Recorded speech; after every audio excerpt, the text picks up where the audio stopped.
as unconfirmed reports surfaced that a draft of an Iran nuclear deal was being circulated among the parties to international negotiations in Switzerland. U.S. lawmakers at a hearing Thursday in Washington seemed to grow increasingly nervous. Officials told the Associated Press that the U.S. and Iran were drafting elements of a nuclear deal that committed Tehran to a 40% cut in the number of machines it could use to make an atomic bomb.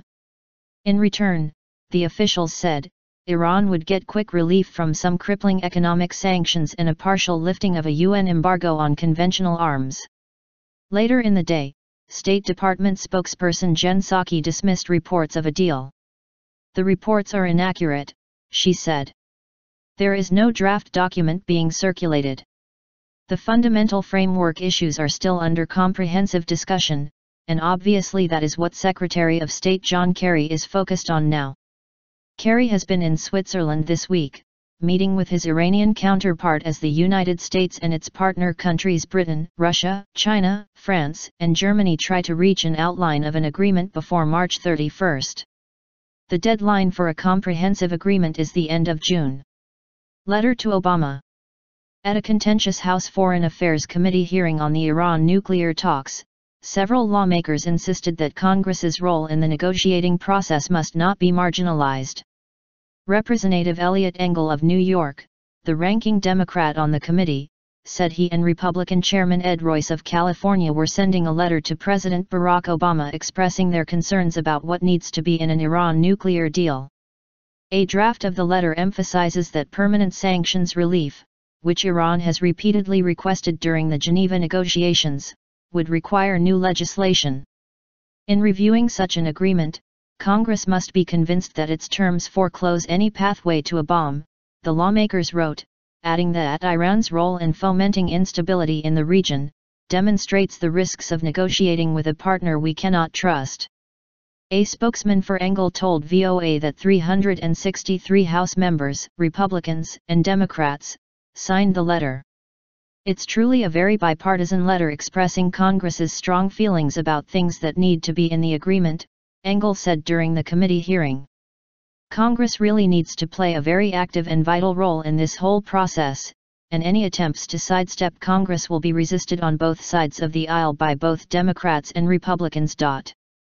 The West has accused Iran of seeking nuclear weapons, but Iran insists its nuclear activity is solely for peaceful, civilian purposes, such as medical research and generating power.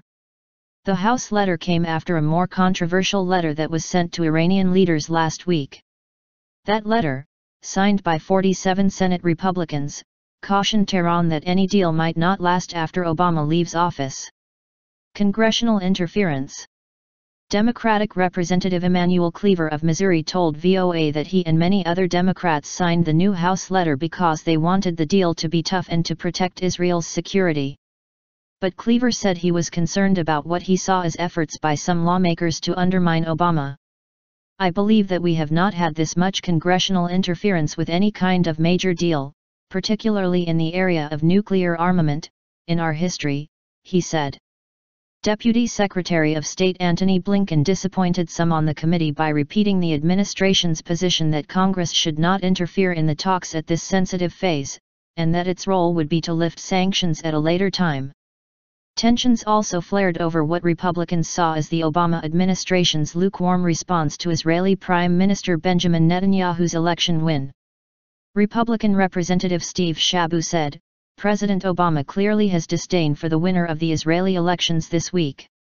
That prompted this response by Blinken, Congressman, in my judgment, no administration has done more for Israel's security than this administration. If you look at the measures we have taken, the steps we have taken, to provide for Israel's security, they are exceptionally extraordinary, and indeed, Prime Minister Netanyahu has called them such. Call made to Netanyahu. The White House said Obama called Netanyahu on Thursday to congratulate him on his election victory.